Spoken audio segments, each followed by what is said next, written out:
Welcome, huge movie fanatic Nate, stopping on by. This time I'm coming your way to review a movie from 1987. I've been asked over the years or the months, I think it's several years ago, I was asked to review this. Then recently I was asked to review this, and I'm like, you know what, I've been meaning to kind of watch this anyway, and they're either on Tubi or I think the first three are currently on TubiTV.com, but I was able to see the first one on Prime with no commercials, and the second one's on Prime, and I will be watching the second one, and I'm not sure if I'm interested in watching any of the other films of this franchise beyond the second one, but I actually sat down and actually watched this. I'm stopping on by to review the motion picture from 1987 by the name of The Stepfather. So my history with this movie goes back basically a day. Saw it yesterday, and on Prime with no commercials. No commercials is a lot better than commercials on TubiTV.com. But if something isn't on anywhere else, and you gotta do the, it's so funny how, like, if you search for a title, sometimes it'll say like Tubi TV and then some other platform for $3, and it's like, oh gee, I wonder where I'm gonna watch it. I wonder if I'm gonna pay $3 or pay nothing. So I mean, if you gotta watch commercials, you gotta. But if I can watch it somewhere for free with no commercials, I will definitely do that. So this is a film, obviously, as I said, that came out in 1987. I can't necessarily, I remember seeing the VHS cover in video stores. I can remember definitely seeing the box for the second film. The VHS, the cover I think is possibly a little better for the second film, and I definitely remember seeing that VHS box in video stores not in the 80s, because the second movie came out in I think the early 90s. But yeah, I definitely remember seeing that. But I was never interested in these movies because of the title, like The Stepfather. You know, I'm more of a go out in the woods and die by some guy wearing a mask, or, you know, Halloween night, some guy wearing a mask.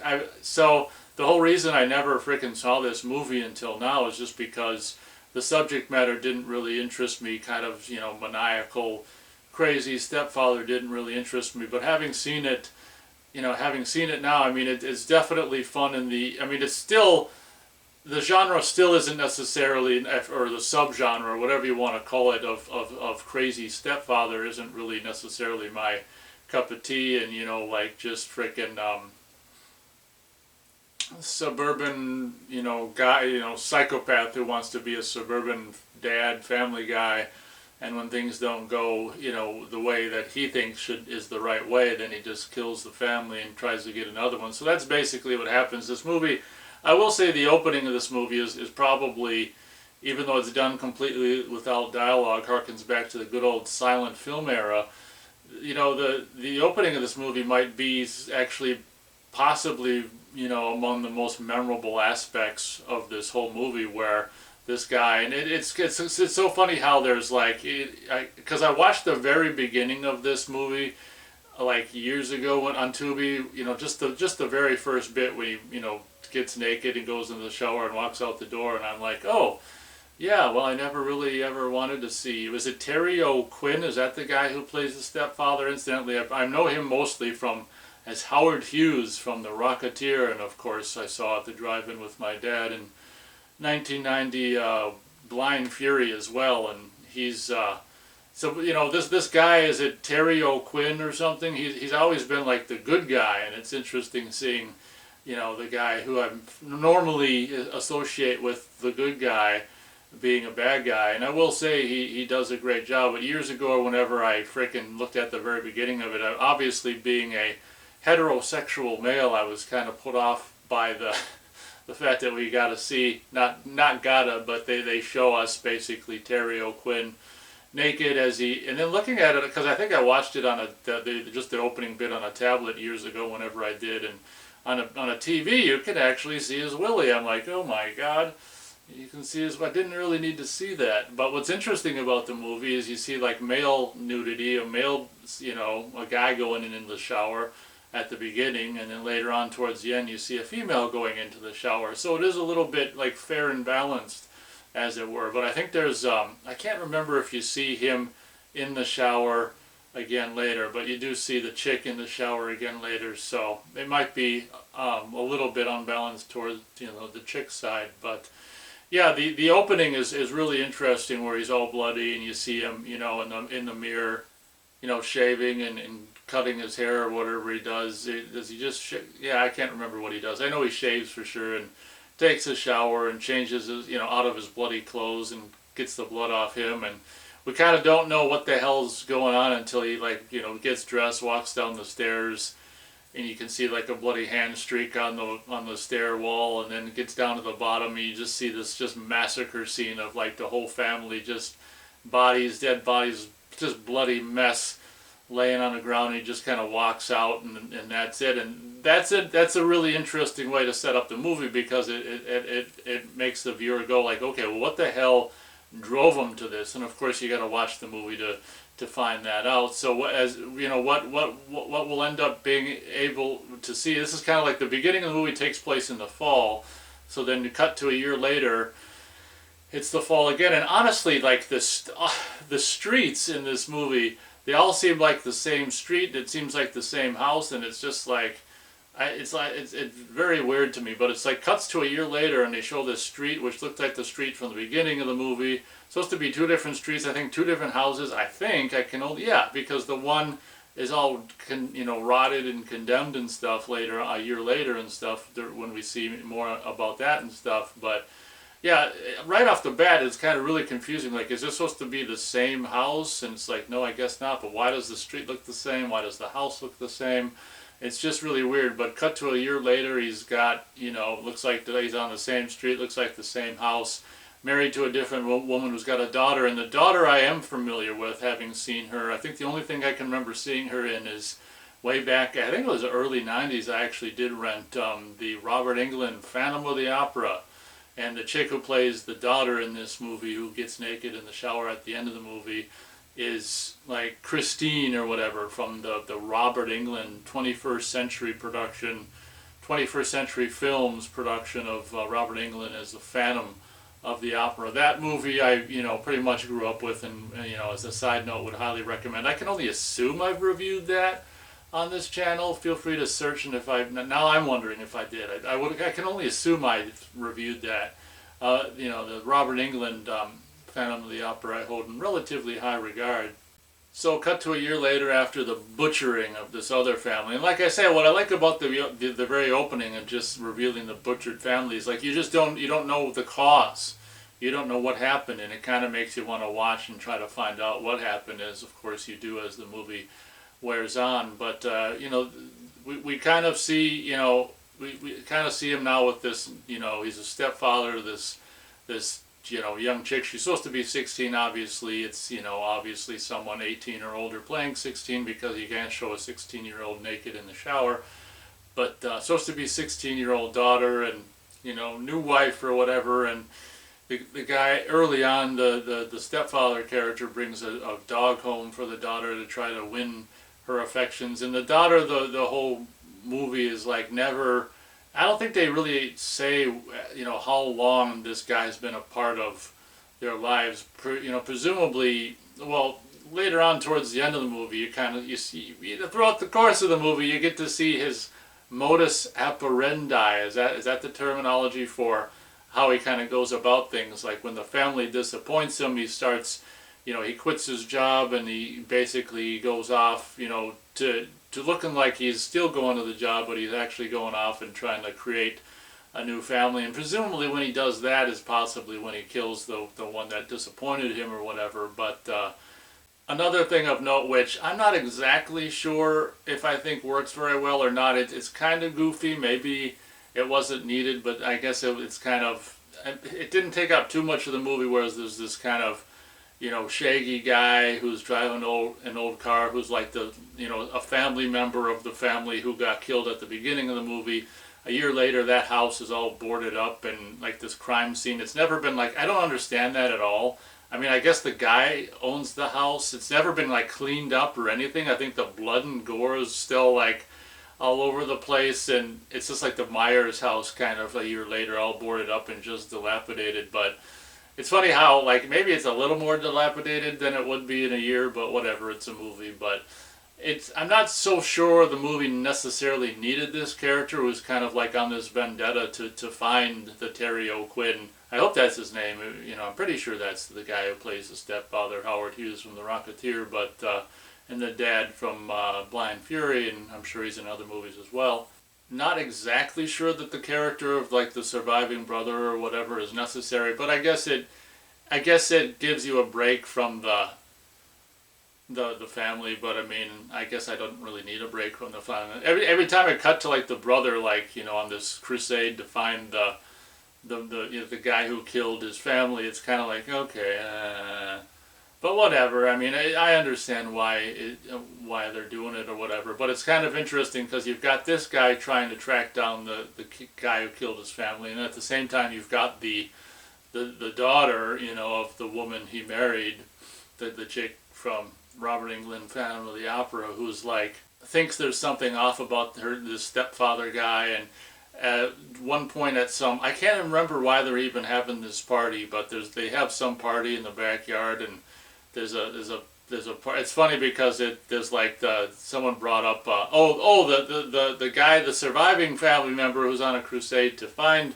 this killer guy. Had some guy put an article in the paper, and that's brought up at the party, and the Godfather stepfather character sees it, and he's just like, oh, this is so horrible, makes me feel so bad, and he makes like a hat out of it and puts it on a kid, so hopefully no one else will glance at the paper or whatever. But at some point during or after that party or something, he's in the basement. It's kind of his man cave space where he makes birdhouses and stuff.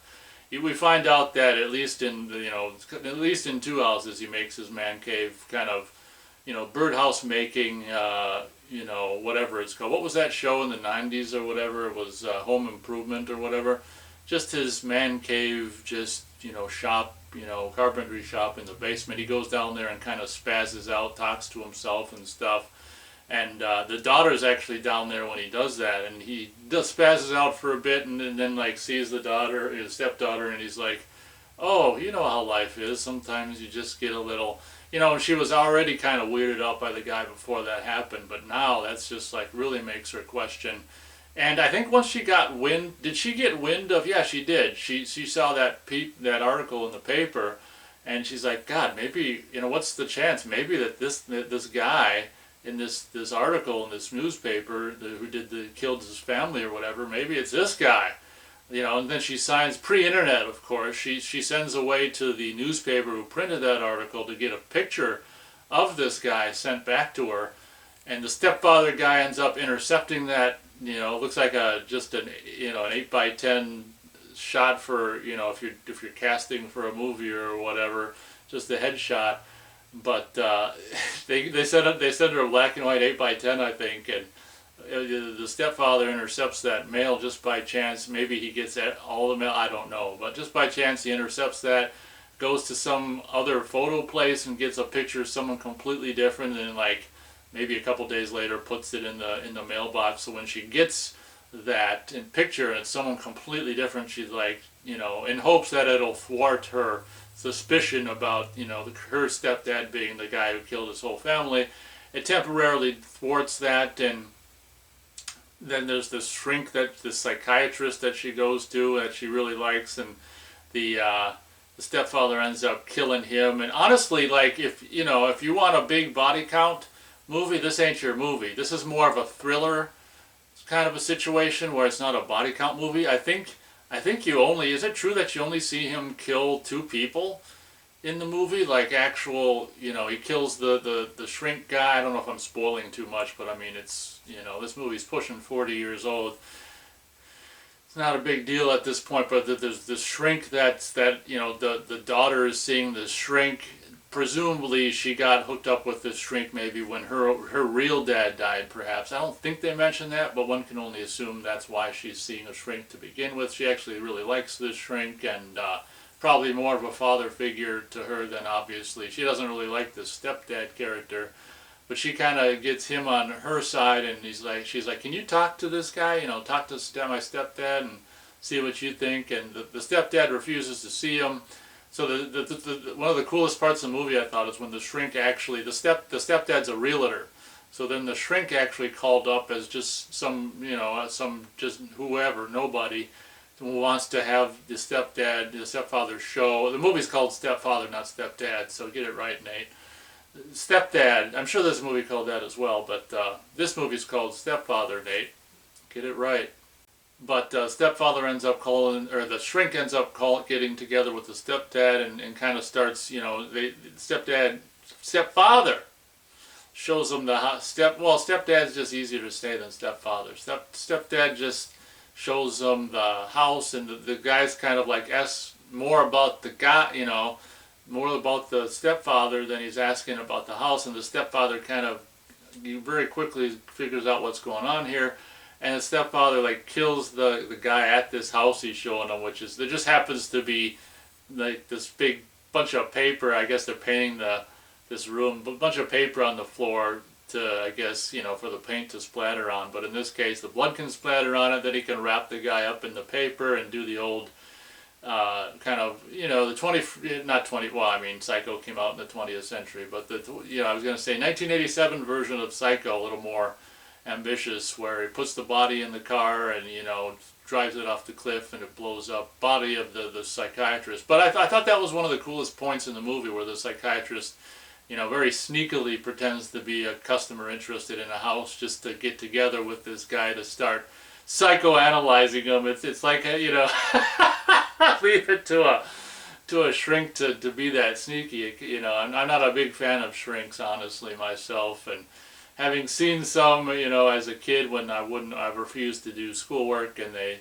wanted to try to figure out what was wrong with me, and it's like, well, you should actually try to figure out what's wrong with everyone else who willingly does the schoolwork. You got it backwards. But yeah, I'm not a big oh my God. And then when I was a kid, I was just getting into horror movies. I knew that the final chapter cover at the video store had a hockey mask with a knife in the eye, and I kind of tried to replicate it with a drawing. And this one shrink who knows nothing probably about horror movies is kind of like, looks at the drawing and she's like, "What are you thinking about when you drew this?"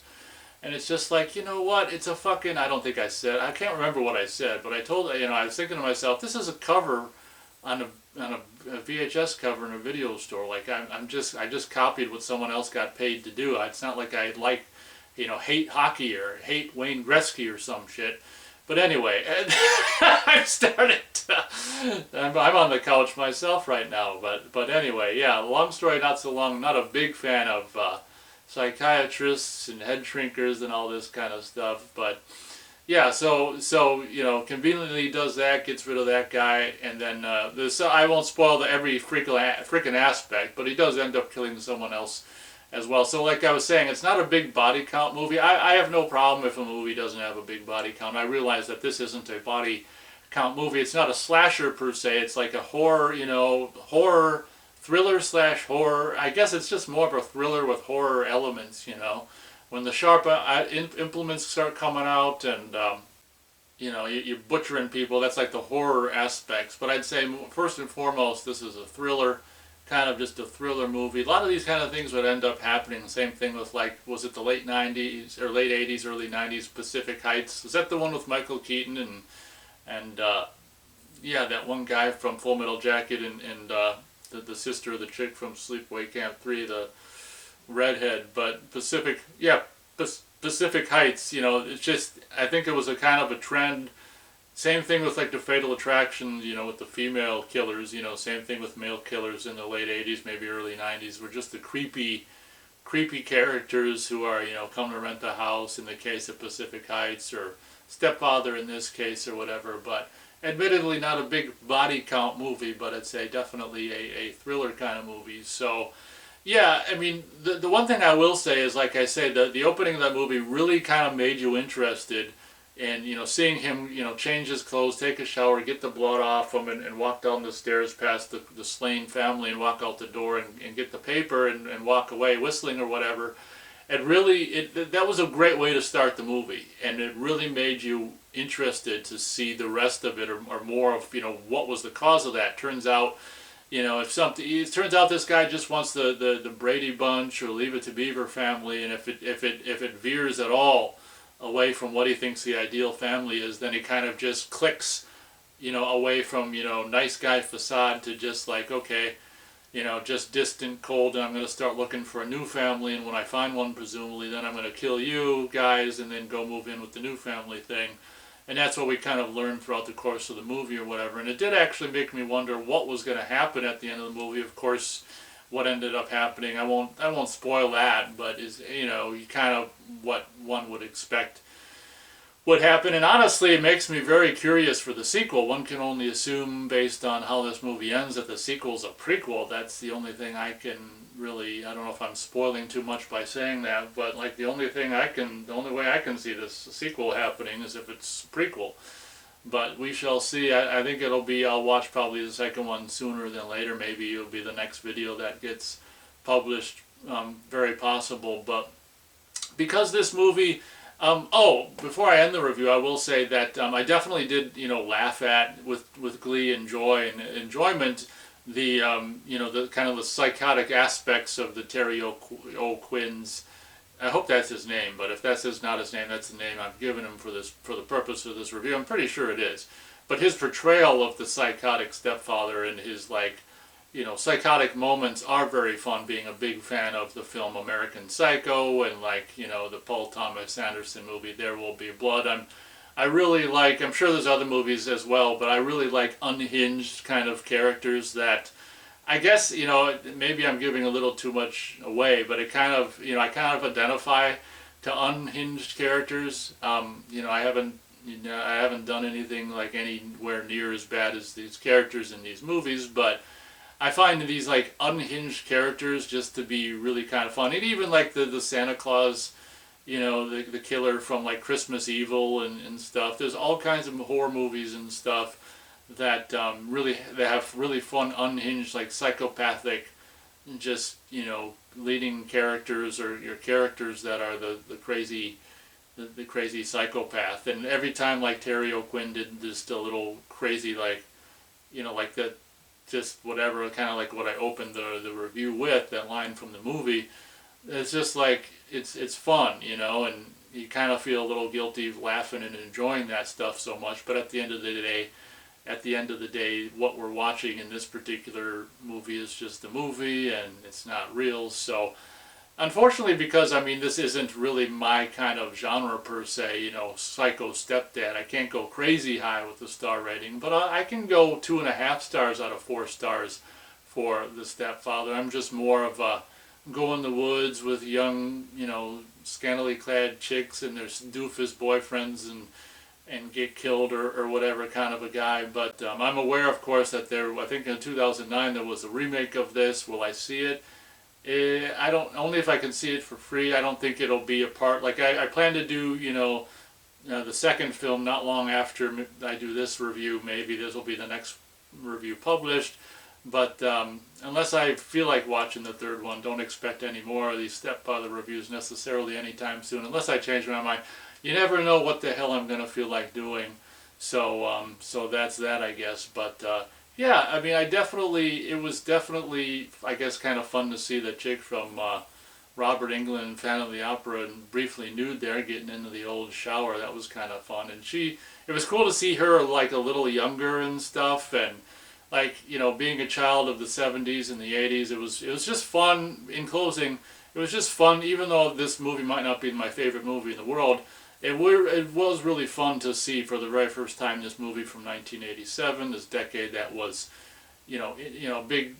I spent the most of my, formidable years as a kid growing up in the 80s and stuff, and getting a little older towards 1987, and it was really fun to be able, and that's what I love about the fact that they made so many movies over the years, is pretty much what I find myself doing these days, is just watching, instead of watching a lot of new movies, just watching a lot of old movies that I've never seen before, from the even 20s, 30s, 40s, 50s, 60s, 70s, 80s, whatever. Much more enjoyable to me than watching movies that are coming out now. So thank you very much to the people over the years who recommended I see it. Thank you very much to the person who recently recommended I see it. And yes, I will watch the second one and review that as well. So I guess that pretty much does it for this review. Hope you guys enjoyed. Thanks so much for watching all the way to the end if you did. And as always, we'll catch you on the next video.